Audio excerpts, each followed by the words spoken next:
Saudara, seorang siswi SMP dilaporkan ke polisi usai mengkritik Pemkot Jambi. Ia dilaporkan atas kasus Undang-Undang ITE.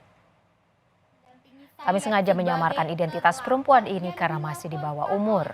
Awalnya, siswi SMP ini memprotes aktivitas sebuah perusahaan hingga membuat rumah neneknya rusak. Ia pun meminta bantuan kepada wali kota Jambi untuk melakukan tindakan. Tak mendapat tanggapan dan solusi, siswi SMP ini emosi hingga melakukan sejumlah kritikan kepada wali kota Jambi yang diunggah di akun media sosialnya.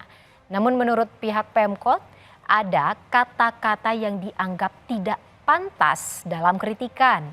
Melalui Kabak Hukum Pemkot Jambi, Muhammad Gempa Awal John Putra, siswi SMP ini dilaporkan ke polisi.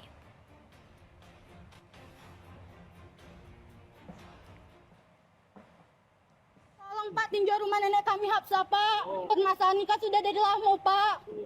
Karena kebijakan Bapak, rumah nenek kami jadi kayak gitu Pak. Tolong Pak.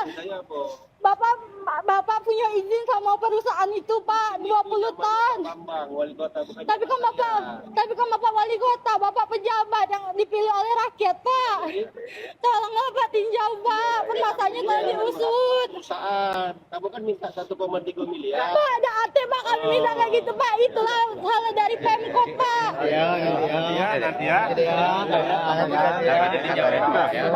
Jadi jangan aneh pula dipoto kamu begini ya. Dan inilah video saat ia meminta bantuan wali kota Jambi, Syarif Fasya, untuk melihat kondisi rumah neneknya.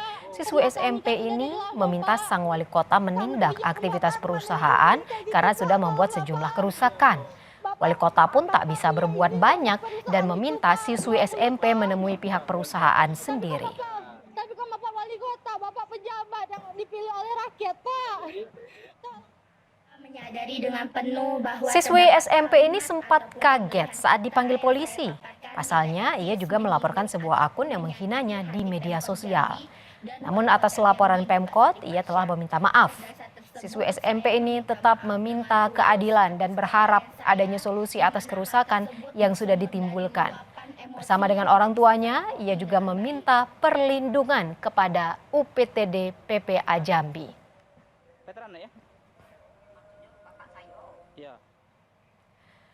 Mendapat kabar siswi SMP dilaporkan Pemkot Jambi usai melakukan kritik, Menko Polhukam Mahfud MD angkat bicara. Melalui cuitannya di Twitter, Mahfud menuliskan Polhukam akan berkoordinasi dengan Kementerian PPA, Kompolnas, dan Komisi Perlindungan Anak untuk bisa ke Jambi membantu mendampingi anak ini.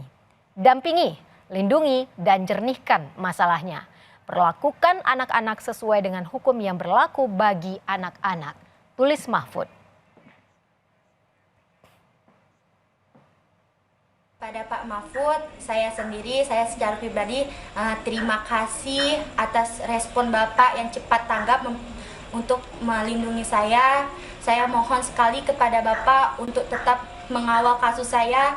Dari yang awal saya bersuara karena rumah nenek saya dirusak oleh perusahaan Cina atas kebijakan wali kota Jambi selama hampir 10 tahun ini Pak. Tolong kasus itu jangan sampai dihilangkan Pak ataupun ditenggelamkan. Tolong kasus itu yang menjadi perhatian publik sekitarnya. Saudara, siang ini siswi SMP bersama keluarganya bertemu dengan perwakilan Pemkot Jambi di Polda Jambi. Pertemuan dilakukan usai Pemkot Jambi berencana mencabut laporan. Pertemuan antara siswi bersama keluarga dan Pemkot Jambi berlangsung tertutup.